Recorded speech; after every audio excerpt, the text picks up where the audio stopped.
Me gusta normalmente comenzar mis predicaciones haciendo preguntas que nos llevan a reflexionar dónde estamos cada uno de nosotros. Si les preguntara que esta mañana, ¿cuántos de los que están aquí desean que sus vidas sean bendecidas por Dios? ¿Cuántos dirían amén? ¿Cuántos de los que están aquí desean que sus vidas sean usadas por Dios de una manera poderosa? ¿Cuántos de los que están aquí quieren que sus vidas sean vidas llenas del Espíritu Santo?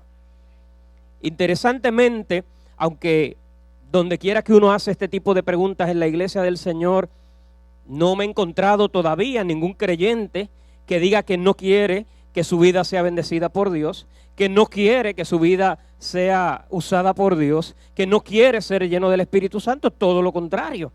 Todo creyente anhela en su vida como cristiano poder tener una vida fructífera, una vida de propósito, una vida de plenitud, una vida que sea de bendición para la gloria del Señor y para el reino en esta tierra. Sin embargo, no es menos cierto que aunque ese es el anhelo de la gran mayoría de los cristianos, yo no sé usted, pero la realidad es que la mayoría de los cristianos también no viven esa vida.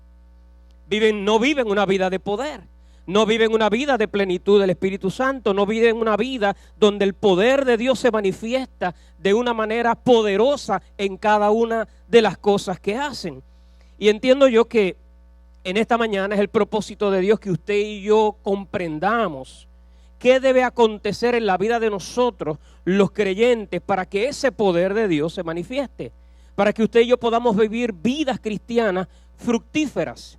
No hay un cristiano genuino que haya conocido a Jesucristo que su vida no esté caminando como Dios quiere, que se sienta bien. Todo lo contrario, aquellos que no hemos alcanzado la plenitud y el propósito de Dios, el Espíritu Santo debe estar en nosotros incomodándonos, perturbándonos, a fin de que podamos caminar conforme al plan y al propósito de Dios. Entonces Dios desea que usted y yo podamos entender en la mañana de hoy cuál es su propósito para cada una de nuestras vidas. Y titulé el mensaje un poquito raro,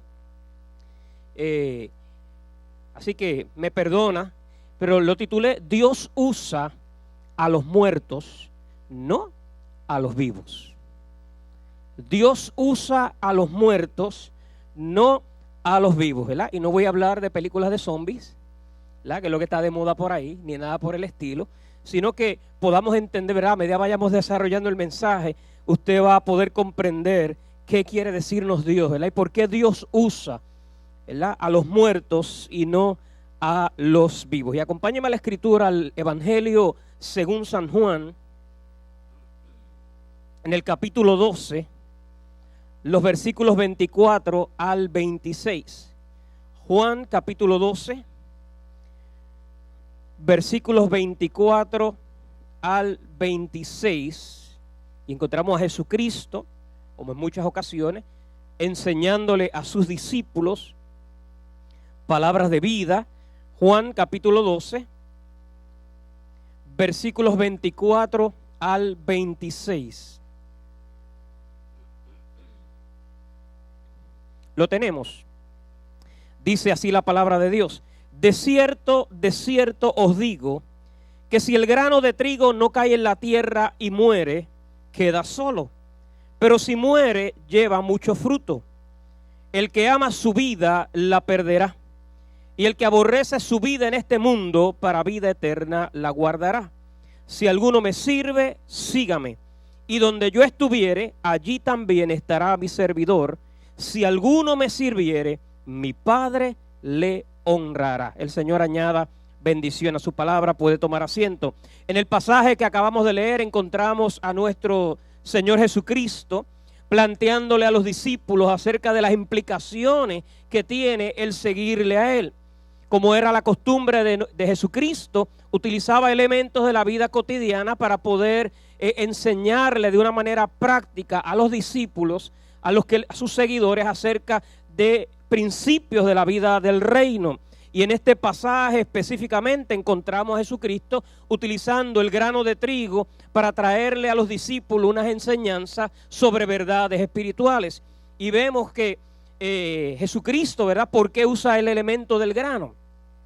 Como todo grano, usted sabe, todos los que hemos ido a la escuela hemos pasado por ese proceso, todo grano tiene dentro de sí mismo, toma un grano de habichuela, de maíz, ¿verdad?, de trigo, el que sea. Dentro de ese grano hay un embrión. La vida del grano está dentro de él, que es un embrión. Y si recuerda, ¿verdad?, todos nosotros pusieron un momento dado a sembrar habichuelas cuando estábamos por ahí en tercero o cuarto grado. Dentro de ese grano está el embrión, que es la vida del embrión. Pero es interesante que ese embrión está protegido por una capa, que es que la cáscara, la capa protectora, ¿verdad?, para los maestros de ciencia. Así que esa vida que tiene ese grano está protegida, está guardada por esa capa protectora o esa cáscara. Y aunque en esa vida, en ese grano hay una vida en potencia, esa vida de ese grano no va a salir a la luz a menos que usted tome el grano, lo deposita en tierra y a través de la humedad, la tierra, el agua, etcétera, etcétera, esa cáscara, esa capa protectora empiece a ablandarse, empiece a romperse, y entonces y solo entonces la vida, el embrión que hay en ese grano, ¿qué pasa? Empieza a germinar. Dice, pastor, pero no estamos en una clase de biología, y es verdad. Pero Jesucristo está utilizando este elemento cotidiano de la vida para traerle a los discípulos que una verdad espiritual, algo que los que le seguían a él tenían que entender con relación al reino de Dios. Y aclaro, los discípulos del Señor, porque obviamente aquellos que todavía no han conocido a Cristo Jesús no pueden entender estas verdades del reino de Dios. Para usted poder ser un discípulo de Jesucristo y que las verdades del reino se hagan una realidad en su vida, usted necesita como primer paso arrepentirse de sus pecados, pedirle perdón a Dios por lo mal que usted ha hecho, e invitar a Jesucristo a que venga a morar a su vida. Y cuando Cristo Jesús viene a morar a su vida, empieza a ocurrir en su corazón un proceso de transformación. Allá dice en 2 de Corintios capítulo 5 versículo 17 que de modo que si alguno está en Cristo, nueva criatura es, las cosas viejas pasaron, he aquí todas son hechas nuevas. Así que para usted poder entrar en el proceso de transformación de Dios, usted necesita venir al conocimiento de Cristo Jesús. También allá en Efesios capítulo 1 los versículos 13 y 14, el apóstol Pablo, hablando acerca de esta transformación, dice: en él, en Cristo, habiendo oído la palabra de verdad y el evangelio de vuestra salvación, y habiendo creído en él, fuisteis sellados con el Espíritu Santo de la promesa, que es las arras, la garantía de nuestra herencia, hasta la redención de la posesión adquirida para alabanza de su gloria. Quiere decir que cuando usted y yo le entregamos nuestra vida a Jesucristo, la vida de Dios a través del Espíritu Santo viene a morar a nuestro corazón. El Espíritu Santo viene a morar a cada una de nuestras vidas. Y así como el grano de trigo tiene en su vida el embrión, que es la vida del grano, usted y yo, cuando le entregamos nuestra vida a Jesucristo, cuando venimos a experimentar la salvación, la vida de Dios viene a morar en nuestro corazón, que es el Espíritu Santo. Es decir, que cada discípulo, cada persona que le ha entregado la vida a Jesucristo, tiene en sí la vida de Dios.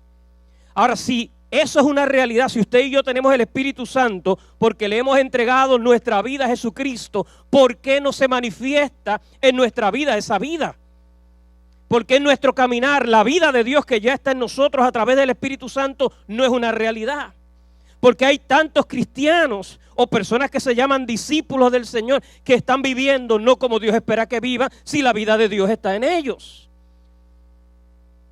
Y ahí es donde entra la enseñanza de Jesucristo con relación a la importancia de que se dé en la vida de los discípulos o de aquellos que nos llamamos sus discípulos el mismo proceso que se da en la vida del grano. La vida está en nosotros, pero para que se manifieste la vida de Dios a través de nosotros, en nuestro caminar, en nuestra familia, en nuestros trabajos, en nuestro conducir, usted y yo tenemos, en primer lugar, que morir. Tenemos que morir. ¿Por qué? Bueno, porque mientras la cáscara del grano esté intacta, ¿qué pasa? La vida está ahí, pero no puede salir. Para que el embrión germine, tiene que la cáscara destruirse.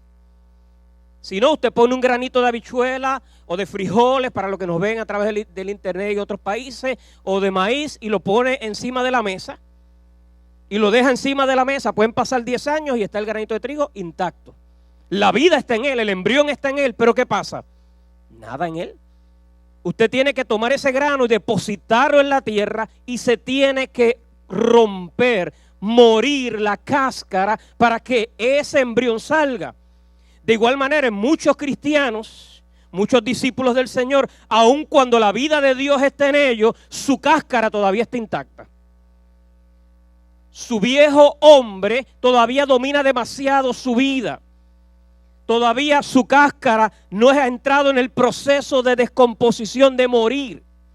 Y aunque tienen la vida de Dios porque reconocieron a Jesucristo y el Espíritu Santo está en ellos, no se manifiesta. El poder de Dios no se ve. La plenitud de Dios no está ahí. ¿Por qué? Bueno, porque todavía en su cáscara están intactas. Y a menos que se dé un proceso de muerte en la vida de nosotros, la vida de Dios no se va a manifestar. De ahí viene el tema. Dios usa ¿a quién? A los muertos, no a los vivos. La iglesia está llena todavía de demasiada gente viva. No que respiramos, sino que todavía nuestra carne, nuestro adámico tiene demasiado control de nosotros. Y Jesucristo le está diciendo a los discípulos, no, en la vida de ustedes, si ustedes quieren ver el reino de Dios, ver el propósito de Dios, ustedes tienen que, igual que el grano de trigo cae en tierra y muere, ustedes también tienen que morir. Es indispensable que este viejo hombre que muera. Si no muere, esa vida que hay en ustedes no se va a manifestar. Entonces, si nosotros como cristianos no entramos en ese proceso, no vamos a ver la vida de Dios. Es decir, hay muchos cristianos que ahora que rindieron las planillas, metieron 20 paquetes. Pero quieren experimentar el poder de Dios. Hay gente que se llaman discípulos y tienen pillos de luz. Pero quieren experimentar el poder de Dios.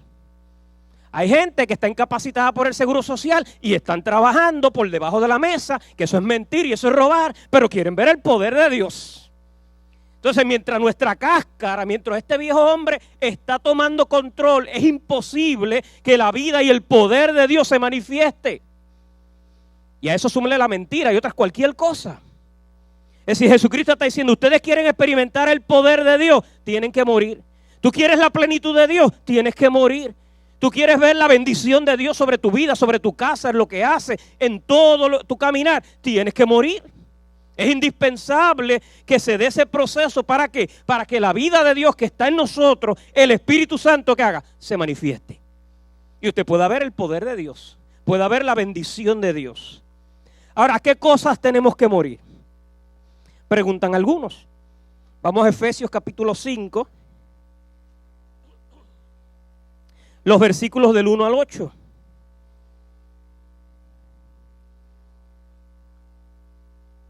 Efesios capítulo 5, los versículos del 1 al 8, el apóstol Pablo hablándole a los creyentes de Éfeso y obviamente a los creyentes de todos los tiempos acerca de el aspecto de morir.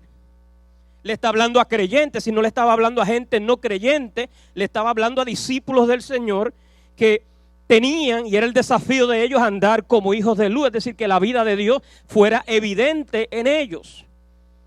Y el apóstol Pablo, ahí en Efesios capítulo 5, versículo 1 en adelante, les dice, sed pues imitadores de Dios como hijos amados. Es decir, la aspiración de todo discípulo del Señor tiene que ser que un imitador de Dios. Y andar, versículo 2, en amor, como también Cristo nos amó y se entregó a sí mismo por nosotros, ofrenda y sacrificio a Dios en olor fragante. Pero, es decir, para que esto sea una realidad en su vida, es indispensable que fornicación y toda inmundicia o avaricia, ni aun se nombre entre vosotros como conviene a santo. Es decir, que nuestra manera de hablar, de conducirnos, no debe formar parte de nuestra jerga. Versículo 4, ni palabras deshonestas, eso significa malas palabras. Ajos, cebollas, un cristiano no debe tener ajos ni cebolla, ni aunque se dé la canilla. Si somos imitadores de Dios, si estamos llamados a ser hijos de luz, nuestra manera de hablar tiene que ser una manera distinta. Ni palabras deshonestas, ni necedades, boberías, tonterías, perdiendo el tiempo. Usted como cristiano no puede estar perdiendo el tiempo. Ni truanerías, truanería es doble sentido. Que no convienen, sino antes bien acciones de gracias. Es decir, que usted y yo como cristianos estamos llamados, dice el apóstol Pablo, inspirado por el Espíritu Santo, si queremos que la vida de Dios se manifieste, tenemos que morir a esas cosas. No solamente a las cosas grandes que hacíamos antes de venir a Cristo Jesús y Cristo nos salvó, sino que a las cosas que todavía arrastramos en nuestra vida cotidiana que no son del agrado de Dios. Los resabios de esa vida de pecado, las malas costumbres que adquirimos por esa vida de pecado tienen que empezar a morir. Y dice el versículo 5, ¿por qué? ¿Por qué tenemos que morir a esas cosas? Porque sabes esto, que ningún fornicario o inmundo o avaro que es idólatra tiene herencia en el reino de Cristo y de Dios. Nadie os engañe con palabras vanas, porque por estas cosas viene la ira de Dios sobre los hijos de desobediencia. No seáis pues partícipes con ellas. ¿Por qué? Porque en otro tiempo erais tinieblas, mas ahora sois luz en el Señor. Andad como hijos de luz. Es decir, que usted y yo, si hemos venido a la luz de Dios, si hemos venido a Cristo Jesús, la vida de Dios está en nosotros a través del Espíritu Santo. Es el llamado de Dios a nosotros a que tenemos que morir a esas cosas que todavía son parte de este adámico, de este viejo hombre, que hacen que impiden que la plenitud de Dios, que la plenitud de la vida de Dios se manifieste a través de nosotros. Y usted y yo sabemos qué cosas son. Todos tenemos cosas, unos más, unos menos, pero todos tenemos cosas a las que tenemos que morir. Que impiden que ese poder de Dios y esa gracia de Dios fluya de la manera que Dios anhela que fluya en nosotros. Son cosas que de vez en cuando salen, opacan la luz de Dios en nosotros. Contristan al Espíritu Santo. No dejan que se vea la bendición de Dios en nuestra vida. El mismo apóstol Pablo, hablándole a los creyentes de Colosas, en Colosenses capítulo 3, versículos del 5 al 9, amplía un poquito más la lista, va un poquito más en detalle. Colosenses capítulo 3, vamos a leer desde el versículo 1 para tomar el contexto. Está hablando de la transformación que Cristo ha hecho en nosotros. Colosenses capítulo 3, versículo 1 en adelante. Dice, si pues habéis resucitado con Cristo, es decir, si te has encontrado con Cristo, si Cristo es el que te salvó, es tu Señor y es tu Salvador, buscad las cosas de arriba, donde está Cristo sentado a la diestra de Dios. Poned la mira en las cosas de arriba, no en las de la tierra. ¿Por qué? Porque habéis muerto y vuestra vida está escondida con Cristo en Dios. Cuando Cristo vuestra vida se manifieste, entonces vosotros también seréis manifestados con Él en gloria. Es decir, que si hemos conocido a Cristo Jesús, el Espíritu Santo va a provocar en nosotros un anhelo por buscar ¿qué? Las cosas de arriba. Todo aquel que verdaderamente ha conocido a Jesucristo, el Espíritu Santo le provoca en el interior un anhelo de buscar las cosas de arriba. Por eso es que no hay persona más infeliz en el mundo que un cristiano en desobediencia. Que un cristiano que no se somete. Porque cuando usted es inconverso, pues usted lo único que sabe hacer es vivir una vida de pecado. Somos esclavos del pecado, nos deleitamos en el pecado, caminamos en la vida de pecado, pero como la vida de Dios no está en nosotros, no nos sentimos mal.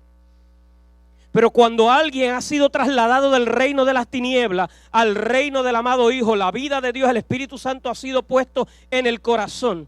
Trata de volver, trata de caminar con estilos de vida, prácticas, conductas de la vieja vida. Esa persona es infeliz. ¿Por qué? Porque ya no puede deleitarse en lo que antes hacía, porque ya no pertenece ahí, pero tampoco es feliz en lo que está porque está caminando en desobediencia. Y el Espíritu le está diciendo, no, es que ya tú no eres de ahí. Tú tienes que caminar hacia acá. Y usted quiere caminar hacia el pecado nuevamente, hacia lo que Dios no le agrada. Y el Espíritu le dice, no, es que no es por ahí. Es la lucha entre el Espíritu y la carne. Por eso un cristiano que no muere, que no se somete, que no es obediente al llamado de Dios, se convierte en una persona bien infeliz. Porque no está disfrutando de la plenitud de Dios Pero no puede disfrutar tampoco de la vida de pecado que antes tenía, porque ya no pertenece ahí. Tiene una nueva naturaleza. Entonces Pablo le está diciendo, si hemos conocido a Cristo Jesús, ahora hay un anhelo, porque por las cosas de arriba, donde está Cristo sentado a la diestra de Dios. Ahora, la realidad es que aunque hay ese anhelo para buscar las cosas de arriba, sigue diciendo Pablo, versículo 5, usted y yo tenemos que hacer que morir lo terrenal, ¿en quién? En nosotros. Si usted tiene que reconocer, y yo tengo que reconocer, que hay cosas terrenales que todavía, del viejo hombre, que están en nosotros, que hay que crucificarlas, que hay que hacerlas morir. Y Pablo repite algunas de las cosas que dijo en Efesios: hacer morir lo terrenal en nosotros, fornicación, impureza, pasiones desordenadas, malos deseos y avaricia, que es idolatría. Es decir, que debemos vivir una vida de pureza, de santidad, no viviendo desordenadamente. Lo que entra por nuestros ojos, por nuestros oídos, lo que vemos en la televisión, todo eso afecta nuestra vida. Si usted es un cristiano, un hombre o mujer de Dios, se supone que usted no esté todo el día viendo novelas. Además, no vea ninguna. ¿Por qué? Porque las novelas lo que hacen, y en este país parece que mucha gente las ve, porque todos los canales desde las 12 del mediodía hasta las 4 de la tarde hay novelas, y de las 7 de la noche hasta las 9 hay novelas, y le están metiendo a la gente que fornicación, impureza, infidelidad, traición, homosexualismo, todo ese tipo de cosas. Y si usted está viendo ese tipo de programas, ¿qué está haciendo? Dañando su mente. Usted está alimentando ¿qué? Lo terrenal en usted. Entonces Pablo está diciendo, no. Ustedes tienen que hacer que morir lo terrenal en ustedes. Aquello que es impuro, ustedes tienen que morir a eso. Aquello que es deshonesto, ustedes tienen que morir a ello. Porque por eso viene la ira de Dios sobre los que no le conocen, por hacer esas cosas. Y se supone que usted y yo somos ¿qué? Hijos de luz, hijos de Dios, discípulos del Señor, que nuestra vida tiene que ser ¿qué? Distinta. Sigue diciendo el versículo 7, en las cuales esas cosas también anduvimos cuando, en otro tiempo, cuando vivíamos en ellas. Eso eran parte de nuestro estilo de vida antes de venir al Señor. Pero ahora, dice Pablo, dejad también todas estas cosas: ira, enojo, malicia, blasfemia o maldiciones, palabras deshonestas de vuestra boca. Mentira, no mintáis los unos a los otros, habiendo que despojados del viejo hombre con sus hechos. Es decir, que Pablo está diciendo que usted y yo también tenemos que morir ¿a qué? A cosas que nadie ve, pero que están en el corazón. La ira, el enojo o el resentimiento. Este me la hizo, ya y usted le puso la crucecita en el corazón. ¡Plups! Chacho, nipa. Enojos, contienda constante, la malicia. Vuelve y repite las palabras deshonestas de vuestra boca, la mentira.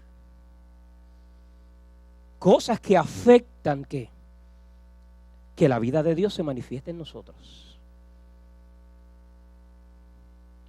A veces pensamos que lo que contrista al Espíritu Santo en nuestra vida son las cosas grandes: el adulterio, la fornicación, la borrachera, ¿verdad? Cosas bien grandes que todo el mundo ve. Pero normalmente cuando venimos a Cristo Jesús, esas cosas grandes las dejamos atrás. Pero las cosas que más tiempo nos cuestan dejar son las que nadie ve, pero que Dios las ve.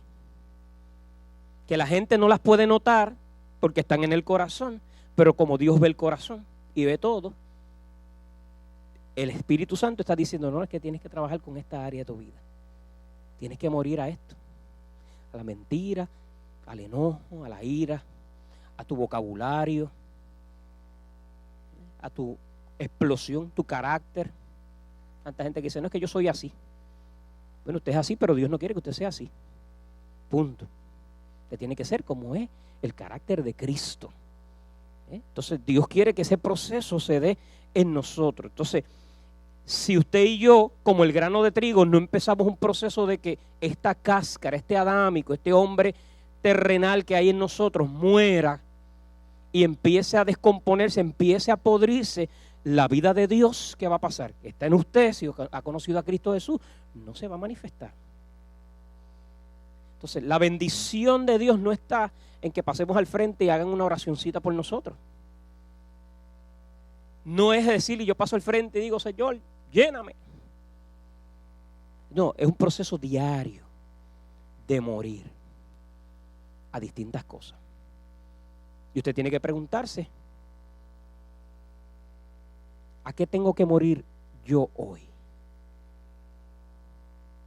¿Qué hay en mí que está impidiendo que la vida de Dios que está en mí, porque yo he conocido a Cristo Jesús? ¿Cuántos aquí han conocido a Cristo Jesús? Pues la vida de Dios está en usted, el Espíritu Santo está en usted. ¿Qué está impidiendo que esa vida de Dios, que esa plenitud del Espíritu se manifieste en mí? Y a eso yo tengo que morir. Tengo que entregar. Tengo que enterrar. Como dice, ¿verdad? Jesucristo, el grano de trigo tiene que enterrarse. Tiene que descomponerse. Tiene que podrirse. Para que la vida de Dios que haga florezca, salga. Así que si la vida de Dios no está manifestada en nuestra vida plenamente, pues tenemos que morir a distintas cosas y usted y yo sabremos lo que el Señor nos muestra, lo que tenemos que morir. Ahora, como el grano de trigo, cuando usted lo siembra, se pudre la cáscara, el embrión comienza a salir, y si recuerda la clase de ciencia, había que poner uno cerquita de la ventana, uno lejitos del sol y otro en un lugar de oscuridad. Después que salía ese embrión con distintas características, ¿qué hay que hacer con él? Hay que darle cuidado, hay que echarle agüita, hay que moverle la tierra, hay que cultivarlo. ¿Para qué? Para que ese grano que tiene una vida en potencia, ya sea habichuela, maíz, trigo, lo que sea, para que pueda dar mucho fruto, tiene que cultivarse. De igual forma, Jesucristo está diciendo que cuando nosotros morimos y la vida de Dios empieza a manifestarse, usted y yo, ¿qué tenemos que hacer con esa vida de Dios manifestándose en nosotros? Cultivarla también. ¿Por qué? Porque tenemos que seguir creciendo y tenemos que seguir muriendo. Pero una vez la vida de Dios empieza a manifestarse, tenemos que cultivarla. Ahora, ¿cómo cultivamos esa vida de Dios manifestándose en nosotros? Número 1, orando. Y eso dice, pastor, pero eso es fácil, eso es seguro. Bueno, pero hay mucha gente que sabe que tiene que orar, pero no ora.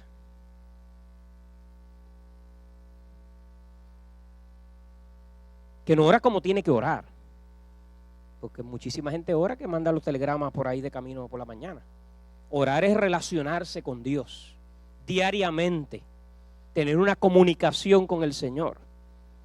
No para que la gente nos vea, sino en la comunión con el Señor, cultivando una vida espiritual. Si vamos a Mateo capítulo 6, Jesucristo enseñándole nuevamente a sus discípulos acerca de la oración. Mateo capítulo 6, versículos 5 y 6.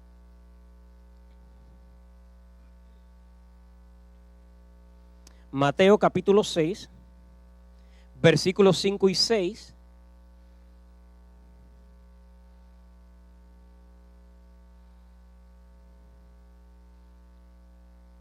Dice, y cuando ores, no seas como los hipócritas, porque ellos aman el orar en pie en la sinagoga y en las esquinas de las calles para ser vistos de los hombres. De cierto os digo que tienen su recompensa. Y Jesucristo está diciéndole a los discípulos, el modelo de oración correcto no es el de los religiosos, el de los fariseos y los saduceos. Ellos oran ¿para qué? Para que la gente los vea. Yo les estoy dando un nuevo paradigma.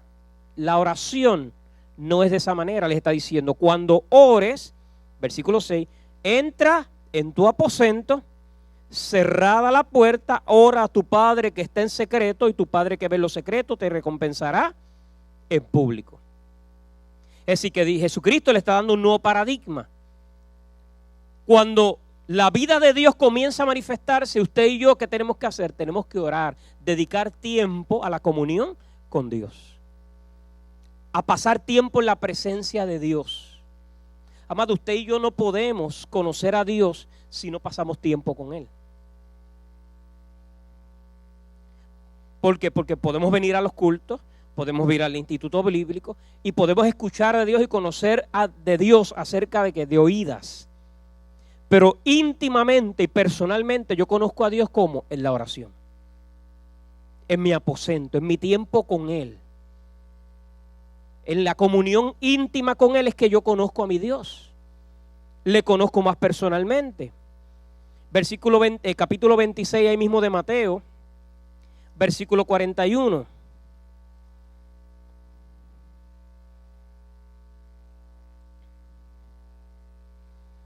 Jesucristo nuevamente hablándole a los discípulos. Fíjense que todo el tiempo le está hablando a los discípulos. Mateo 26, 41. Dice, velad y orad para que no entréis en tentación.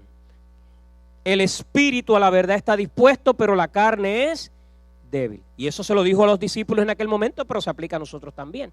En la medida que usted y yo velamos y oramos, es decir, estamos en comunión cotidiana con el Señor, somos menos vulnerables a ¿qué? A ceder a la tentación. ¿Por qué? Bueno, porque estamos pegados de la vid de Cristo. Nuestra relación con Dios, ¿qué hace? Nos da la fuerza para usted y yo que no caer. Pues dice, velad y orad, ¿para qué? Para que no entréis, no caigamos ¿qué? En tentación. El espíritu siempre está dispuesto, pero ¿quién es débil? Es decir, que en la medida que usted y yo alimentamos esa vida de Dios en nosotros, esa comunión con Dios, ¿qué hace? Pues nos ayuda a poder mantener sometido este hombre adámico que tenemos en nosotros, la naturaleza caída que usted y yo todavía cargamos con ella. Es decir, que en la medida que yo tengo comunión con Dios, Dios y esa relación me va a proteger ¿de qué? De la tentación. Y fíjese que cuando no estamos en una buena comunión con Dios, ¿cuántas veces caemos? No, ser honesto. Las metidas de pata más grandes que yo he dado, ¿cuándo las he dado? Cuando he descuidado mi vida de comunión con Dios. ¿Por qué? Bueno, porque al no estar en sintonía, no puedo discernir la voz de Dios, no puedo tener la sensibilidad de lo que Dios espera de mí. ¿Qué hago? Pues actúo en base al conocimiento o a lo que yo creo o a lo que yo siento, y ninguna de esas cosas es confiable. Confiable es que el consejo de Dios, siempre. Entonces, en la medida que yo dependo de Él, en mi relación con Él, ¿qué pasa? Me protege, me guarda de la tentación. 1 Tesalonicenses capítulo 5, versículo 17. Pablo le da una amplitud a ese elemento de la oración. 1 Tesalonicenses capítulo 5, versículo 17. Un verso bien cortito, pero bien amplio a la vez. 1 Tesalonicenses capítulo 5, versículo 17. Dice, orad sin cesar. Y obviamente Pablo no estaba diciendo que estuviéramos en el aposento todo el tiempo.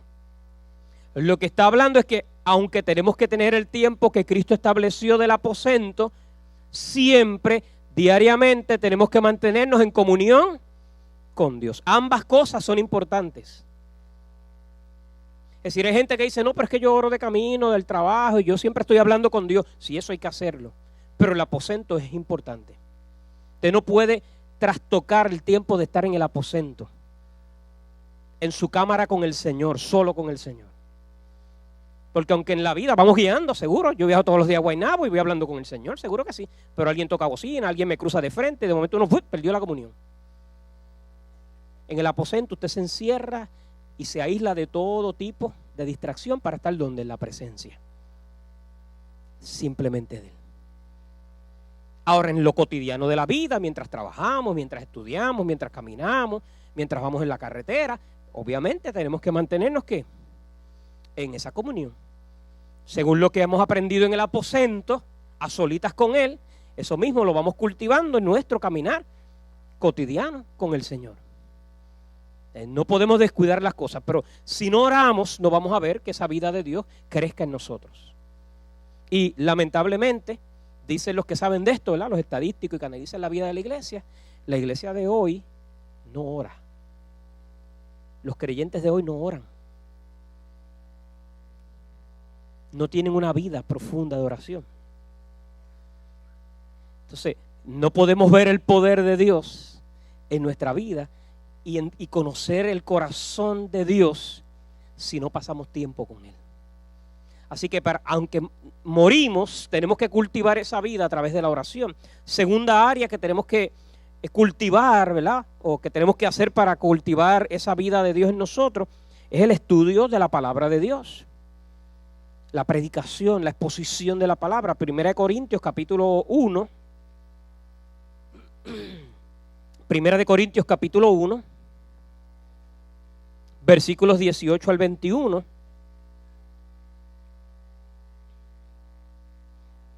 Primera de Corintios capítulo 1, versículo 18 al 21. El apóstol Pablo, hablándole a los hermanos de Corinto, les recuerda y les dice: porque la palabra de la cruz es locura a los que se pierden, pero a los que se salvan, esto es a nosotros, es poder de Dios. Así que la palabra de Dios, los que no conocen, los que no son discípulos, es una locura.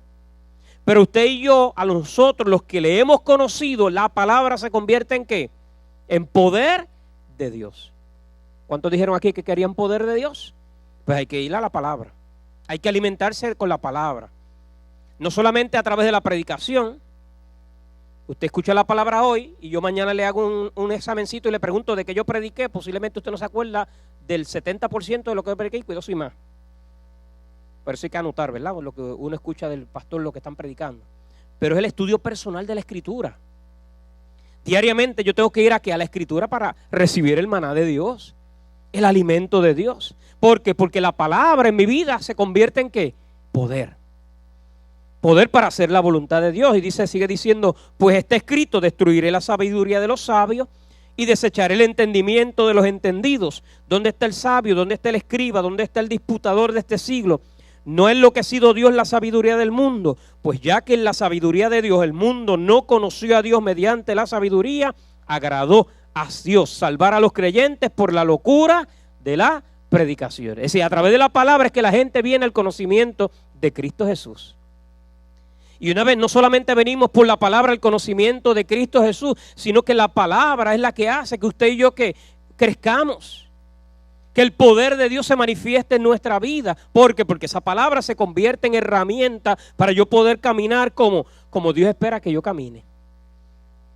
Yo no sé cómo orar, pero la palabra me enseña cómo orar.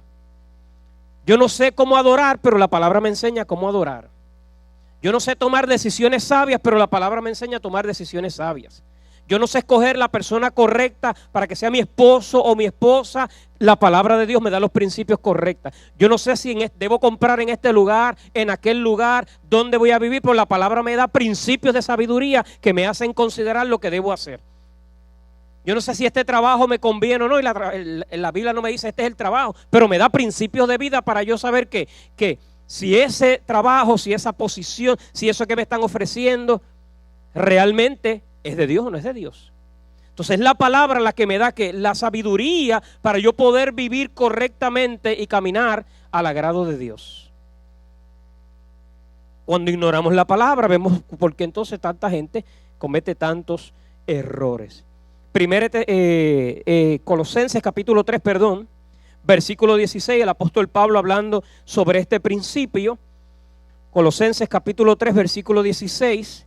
Le dice él a los creyentes de Colosa, después de haberles hablado de que tenían que morir, les dice: la palabra de Cristo, Colosenses 3:16, more en abundancia en ustedes, enseñándoos y exhortándoos unos a otros en toda sabiduría, cantando con gracia en vuestros corazones al Señor con salmos e himnos y cánticos espirituales, y todo lo que hacéis, sea de palabra o de hecho, hacedlo todo en el nombre del Señor, dando gracias a Dios Padre por medio de Él. Cuanto la palabra debe morar en abundancia en nuestros corazones. Y cuando compartimos, cuando nos reunimos a través de la palabra, ¿qué debemos hacer? Exhortarnos, animarnos, consolarnos, recordarnos las promesas de Dios, cantar de la palabra de Dios. Entonces, cuando nos reunimos como pueblo, estamos llamados a ¿qué? Animarnos por la palabra. Porque es que la palabra tiene un poder tremendo para nosotros. Cuando el pastor Joel nos dijo que nos miráramos y dijéramos esa palabra, ¿verdad?, de Isaías, y escuchábamos a la otra persona diciéndonos, uno se dice esa palabra, wow, man, amén, qué bendición. ¿Por qué? Porque es la palabra de Dios. Y la palabra de Dios, cuando escuchamos nosotros los discípulos la palabra, ¿qué hace la palabra? Nos edifica, nos bendice. Cuando vamos a nuestras clases bíblicas y escuchamos la enseñanza de la palabra, decimos, wow, man, gracias Señor, la palabra. Cuando escuchamos la predicación de los pastores en la iglesia y escuchamos la palabra, decimos, wow, man, gracias Señor por la palabra. Gracias porque aquí se predica la palabra. Porque hay un montón de lugares que no se predica la palabra. Se habla de todo menos la palabra. Porque la palabra es la que nos edifica, la que nos consuela, la que nos corrige, la que nos enseña lo que tenemos que hacer. ¿Y qué provoca la palabra en nosotros? Gratitud, salmos, cánticos, himnos espirituales en nuestro corazón. Decimos, gracias Señor por las promesas que me dejaste en tu palabra. Gracias porque tu palabra me recuerda que tú estás conmigo. Gracias porque tu palabra me recuerda que el Espíritu Santo está en mí, que yo soy tuyo y nadie me puede sacar de tu mano. Gracias porque en los tiempos que estamos viviendo tu palabra me acuerda que tú eres quien, el que me has dado todo. Por eso yo canté, todo te lo debo a Él porque yo no tengo nada mío, todo te lo debo a ti. ¿Es quien no recuerda eso? La palabra. Si es la palabra la que hace que yo pueda estar firme en medio de cualquier situación. Por eso dice Pablo, la palabra de Cristo tiene que morar como abundantemente en nuestro corazón. No es el vocero, el Nuevo Día, los periódicos, lo que dicen las noticias, Rubén and Company, etcétera, etcétera, etcétera. No, la palabra. Porque si usted se llena de todo lo malo que dice en esta sociedad, ¿qué va a hablar? Lo malo que va a estar las cosas. Pero cuando usted se llena de la palabra y escucha al otro en la calle diciendo lo malo que están las cosas, usted se acuerda de que no, la palabra dice que el rey está sentado en el trono, de que él tiene propósito en todo lo que está pasando, de que la palabra dice que en todo lo que hay esperanza. ¿Por qué? Porque Cristo está vivo. Si es la palabra la que trae esa inspiración a nuestro corazón, que nos conforta, nos anima a que podamos seguir hacia adelante. Y es la palabra la que transforma. Dice allá en Hebreos capítulo 4, versículo 12, porque la palabra de Dios es viva y eficaz y es más cortante que toda espada de dos filos y penetra hasta partir el alma, las coyunturas, los tuétanos y discierne los pensamientos y las intenciones de nuestro corazón. Si la palabra es la que se mete en el corazón nuestro y saca a la luz que lo que hay en nuestro ser. Yo no sé que tú tienes que morir hoy, pero la palabra metiéndose en tu corazón que está diciendo, tienes que morir a esto. ¿Por qué? Porque la palabra es viva.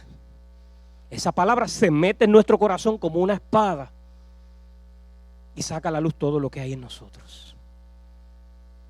Esa palabra, la que usted que está aquí, que no ha conocido a Cristo Jesús, le recuerda la esperanza que hay en Cristo Jesús y que si hoy usted se arrepiente de sus pecados, le abre el corazón a Cristo Jesús, invita a que Cristo venga a morar a su corazón, la palabra le dice que usted se convierte en un hijo y una hija de Dios, que viene esperanza para su vida. Es la palabra la que hace todas esas cosas en nuestra vida. Tercer elemento que necesitamos para cultivar esa vida de Dios en nosotros es la obediencia. Tenemos comunión con Dios a través de la oración. La palabra nos enseña y nos instruye, pero necesitamos obedecer. Juan capítulo 14.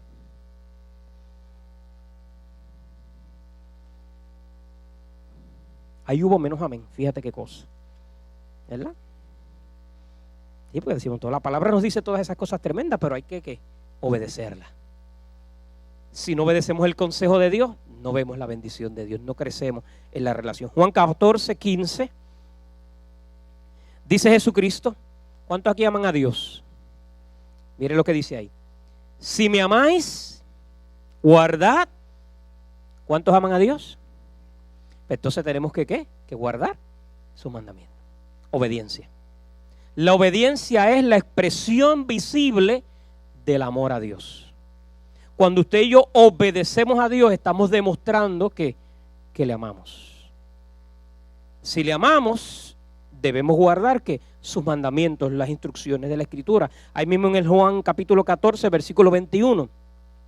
El que tiene mis mandamientos y los guarda, ese es el que me ama. Y el que me ama será amado por mi Padre, y yo le amaré y me manifestaré a él. Es decir, que si tenemos los mandamientos y los obedecemos, eso es lo que quiere decir los guardemos, no es que los pongamos en un bolsillo, ¿verdad? Una fundita. Que lo obedezcamos. El que guarda, el que tiene mis mandamientos y los guarda, obedece, ese es el que me ama. Y el que me ama, ¿qué hace? Será amado por mi Padre. Y yo le amaré, y me encanta la última parte que dice, y me manifestaré a él.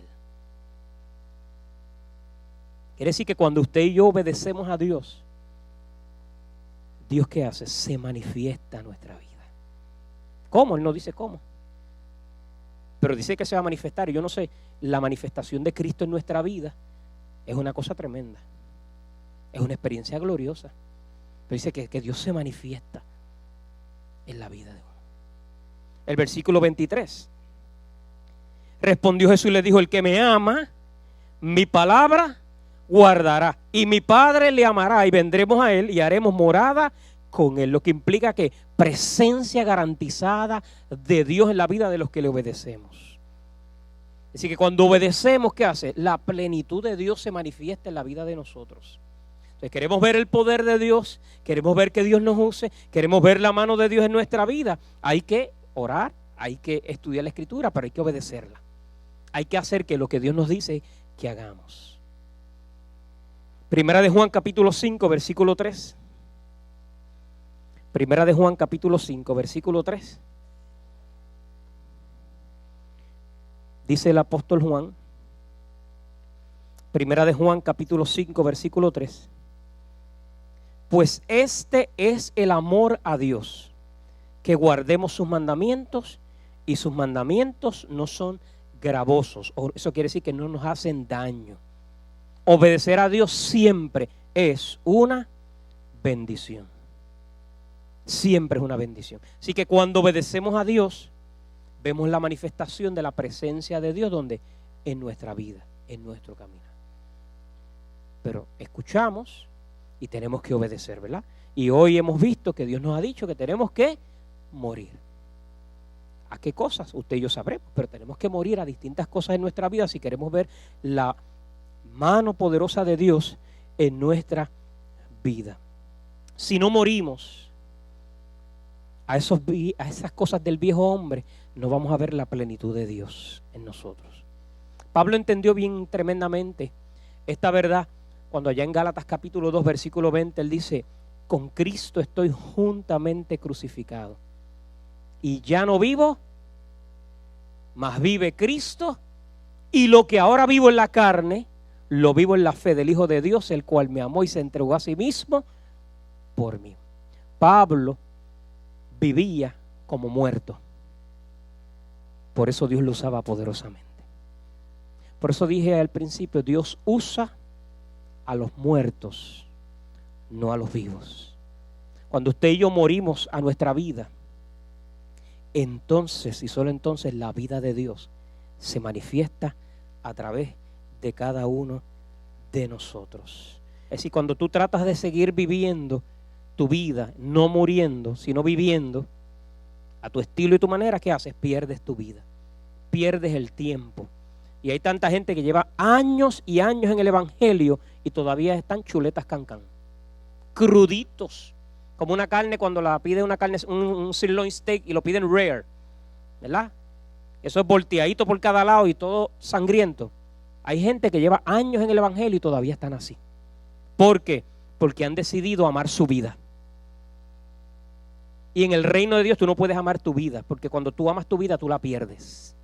Tú tienes que hacer ¿qué? Tú tienes que morir. Y Jesucristo es el que ama su vida la perderá, y el que aborrece su vida en este mundo para vida eterna la guardará. Si alguno me sirve, sígame. Y donde yo estuviera, allí también estará mi servidor. Si alguno me sirviere, mi Padre le honrará. Es decir, que vamos a ver en nuestra vida que la bendición de Dios. Pero para poder ver la bendición de Dios en nosotros, es indispensable, amados, que muramos a nuestra vida. Que este grano, que es nuestra vida, sea llevado al altar, sea sepultado. Que este adámico muera. Y en la medida que este adámico muere, la vida de Dios que está en mi corazón comienza a florecer. Había una canción allá de Juan Carlos Alvarado que decía: no basta solo con decir, no es suficiente con poder querer y hacer, es necesario morir. Una canción bien viejita. Dame tu vida, esa clase de vida que sabe dar. Implica que cuando usted y yo morimos, esa vida preciosa de Dios empieza a manifestarse en nosotros. Empezamos a ver la plenitud de Dios. Empezamos a ver la bendición de Dios en lo que hacemos. Entonces, es tremendo porque ya yo no tengo que preocuparme por controlar mi vida, sino que Él controla mi vida. Cuando yo controlo mi vida es un desastre. Cuando Él controla mi vida es una vida de bendición. Es una vida de paz. Es una vida de plenitud. Es una vida donde hay adversidades, porque hay aflicciones en este mundo, pero como Él está manejando la barca, yo puedo estar tranquilo. Y a veces me pongo desesperado y como que lo quiero sacar de la barca, pero digo, no. Es mejor que Él maneje la barca. Él sabe por dónde tiene que llevar mi barca. Y uno no ve nada. Y uno como que ve un rayito de luz y quiere decirle al Señor: no, Señor, mira, allá hay luz, por allá es. Shh, quieto. Yo sé el camino correcto. Entonces, eso debe llenar nuestra vida de paz. Así que, ¿cuántos en esta mañana quieren que sus vidas sean bendecidas por Dios? ¿Cuántos quieren que sus vidas sean usadas por Dios? ¿Cuántos quieren que sus vidas sean llenas de la plenitud del Espíritu Santo? Pues es necesario morir. Oremos. Padre, gracias te damos en esta mañana por tu palabra. Gracias por hablar a nuestras vidas. Gracias porque tu palabra es tan preciosa que nos muestra, Señor, dónde estamos mal. Habrá alguien que nunca le ha entregado la vida a Cristo y hoy por primera vez dice: pastor, yo quiero hoy entregarle mi vida a Cristo Jesús. Y ahí donde estás, simplemente te voy a pedir que levantes tu mano en alto. Con eso me estás haciendo una señal. Dios te bendiga, joven, aquí al frente. Te bendiga, dama. Le estás diciendo al Señor: Señor, yo quiero hoy que vengas a mi vida, a mi corazón. ¿Dónde más? Allá atrás hay otra dama. Dios te bendiga. Qué bueno, gloria al Señor. Alguien más que Dios está llamando y quiere entregarle la vida a Cristo, levanta tu mano diciendo: pastor, ora por mí, yo quiero hoy entregarle mi vida y mi corazón a Cristo Jesús. Yo no puedo seguir corriendo lejos de Dios, no puedo seguir viviendo mi vida a mi manera. Yo hoy entrego el control de mi vida. Yo pido a Cristo que perdone mis pecados y se siente en el trono de mi corazón. ¿Habrá alguien más que nunca le ha entregado la vida a Cristo y ahí donde estás levantas tu mano diciendo: pastor, ora por mí, yo quiero hoy entregarle mi vida a Cristo Jesús? Levanta tu mano en alto para orar por ti. No te vayas sin tomar esa decisión. Si Dios te está llamando al corazón, si el Espíritu está diciendo: para eso te traje, para salvarte, para darte propósito, para darte esperanza, basta ya de vivir la vida a tu manera, de vivirla según tu propósito, según tu consejo. No acabas de entender. Dame tu vida y yo voy a poner orden en ti. Voy a poner orden en tu casa. Te voy a dar esperanza y propósito. Pregunto por última vez: ¿habrá alguien más que Dios está llamando? Y el llamado de Dios no es el que escucha con tus oídos, es allá en el corazón. El corazón quiere salirse diciéndote el Señor: te estoy llamando. ¿Habrá alguien más? Ahí donde estás, levanta tu mano en alto diciendo: pastor, ora por mí, yo quiero hoy entregarle mi vida a Cristo Jesús. ¿Habrá alguien? Levanta ahí tu mano en alto que yo la pueda ver. Esas personas que levantaron la mano, por favor, pónganse de pie, vengan por aquí al frente. Hermano Agustín va a orar por ustedes. Pero quiero cerrar, por aquí la dama que está aquí al frente, la otra jovencita por allá. Dios te bendiga. Un aplauso al Señor por estas vidas. Es bueno. Y si usted todavía está agarrado de la silla y Dios le está llamando, levántese y camine hasta acá. Y vamos a orar por usted. Ahora, usted, iglesia, tenemos que morir. Y yo no sé si Dios te ha hablado a tu corazón. No vamos a pasar al altar ni nada, pero si Dios te ha hablado al corazón y hoy el Señor te ha mostrado áreas donde tienes que morir para que la vida de Dios se manifieste en ti, simplemente ahí ponte de pie y con eso le estás diciendo: Señor, soy culpable. Necesito que trabajes en unas áreas en mí. Y hoy yo me someto, decido morir a las cosas que hay en mí. Gloria al Señor. Padre, gracias te damos en esta mañana por hablar a nuestro corazón. Gracias por hablarle a la vida de estas dos damas y traerlas a salvación. Y gracias por hablarle a tu pueblo, hablarnos y enseñarnos de lo que tú quieres para nosotros. Anhelamos tanto tu poder, tu gracia y tu bendición, pero en el proceso a veces no nos damos cuenta que se tienen que dar unos elementos en nuestra vida. Y hoy tú, a través de tu palabra, nos has recordado que tenemos que morir. Porque tú no usas a los vivos, tú usas a los muertos, aquellos que se sacrifican voluntariamente en tu altar y que renuncian a todo aquello que impide que la vida de Dios que está en nosotros se manifieste. Perdónanos, Señor, en las cosas que hemos fallado. Ayúdanos, Espíritu Santo, a ser fieles a esta encomienda que tomamos hoy, y que esas cosas que tú nos has mostrado, y no han sido todas las que nos has mostrado, porque tenemos tantas que si nos las dijeras todas nos da un infarto. Nos has mostrado quizás 1, 2, 3 áreas que quizás tenemos que morir para ver la mano tuya en nuestra vida. Ayúdanos a entregarlas diariamente. Gracias por el cuidado que tienes de nosotros.